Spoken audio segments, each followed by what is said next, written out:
Alaikum wa rahmatullahi ta'ala wa barakatuh. May peace be upon you.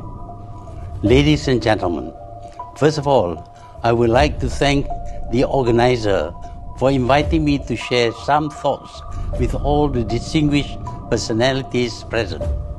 I do not know how much of what I say can make any difference to the situation in Palestine, where we witness every day for the past 1 month the barbarity of Israel conducting mass murder and genocide.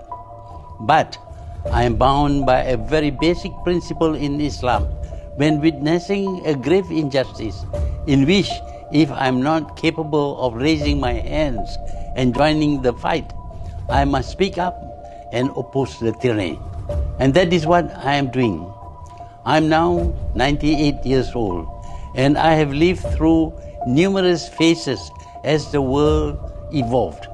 I have witnessed the cruelties and atrocities of colonialism, the arrogance of the colonialists, and the hypocrisy of powerful nations. But the arrogance of Israel is its barbarity and colossal disregard for human values equals and most times surpass the horrors committed during the colonial past. Ladies and gentlemen, it is difficult to find words to describe the atrocities and horrendous cruelties inflicted by the Israelis on the Palestinians.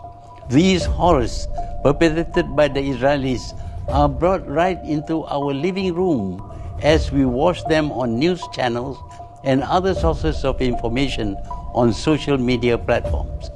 Then we ask ourselves, surely leaders of the Western world, the US and the UK in particular, have access to the same graphic images of children and babies being killed, dying horrific, suffocating death in rubbles of bombed buildings. On the one hand, these leaders of the so-called civilized world demand the third world to observe human rights and even animal rights, and show overbearing concerns over homelessness and poverty. And yet all these that they preach to the world are being stripped blatantly of the Palestinians.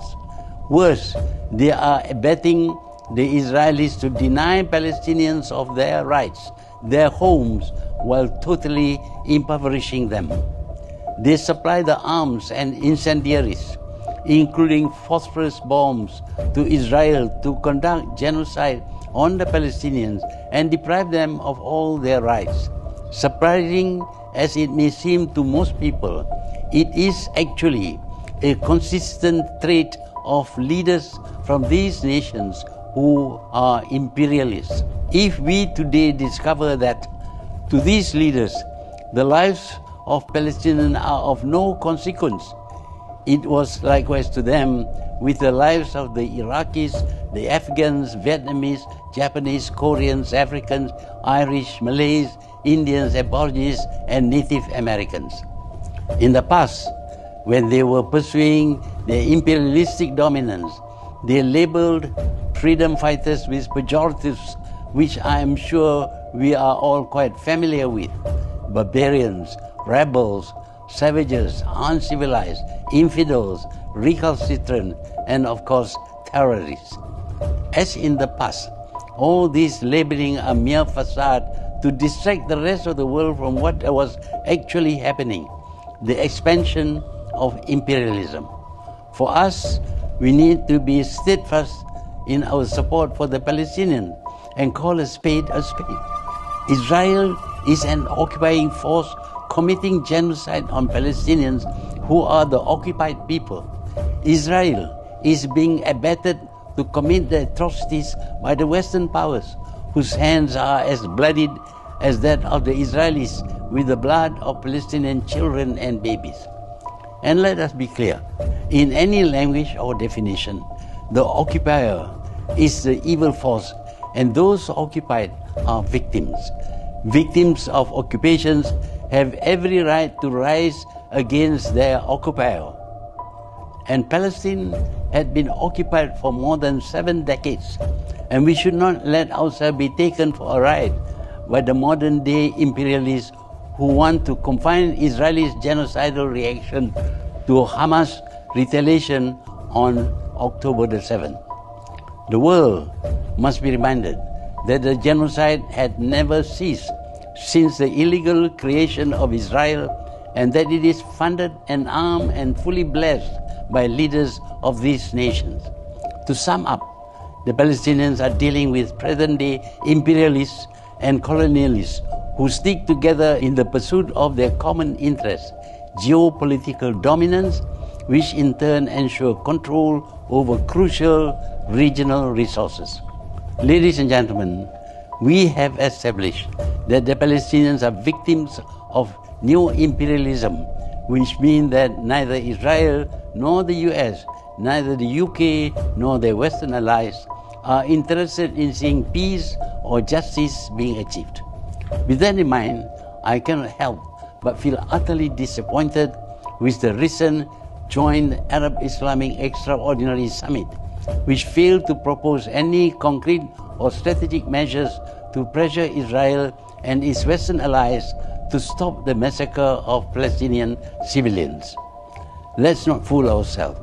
All the strongly worded communique, statements, demands, and condemnations directed towards Israel and its Western allies, in particular the United States, will fall on deaf ears.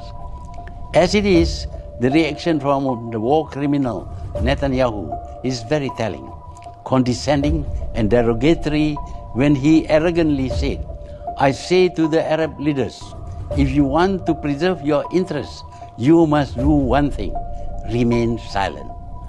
The reality is that despite efforts by Israel over 7 decades to strip Palestinians of their dignity, the Palestinians still hold their heads high. In the past month, the Palestinians, including school-going youth, again proved their courage and defiance in the face of Israel's barbarity and atrocities. In the face of such adversity, we witnessed civilian Palestinians, especially doctors and nurses, refusing to leave their hospitals for safer places, insisting on staying and treating the wounded at the risk of their own lives. Many died, but they will live on as martyrs and heroes. Instead, it is Muslim and Arab leaders who are being stripped of their dignity as Israel, the US, and their Western allies continue to humor them by never taking them seriously. Despite sitting on areas of abundant wealth that could be used as leverage to demand Western nations apply sanctions against Israel for its atrocities on the Palestinians, Arab and Muslim leaders merely appeal for Israel to stop the genocide. They don't even demand that the UN send peacekeepers. I am aware that some of these leaders are nauseated and want the Arab and Islamic Summit to take more drastic and concrete measures against Israel. However, the others preferred to play it safe so that consensus could not be reached, other than the meaningless diplomatic appeal.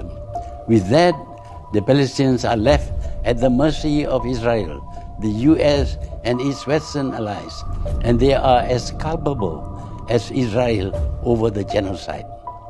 Wassalamu alaikum wa rahmatullahi ta'ala wa barakatuh, and thank you.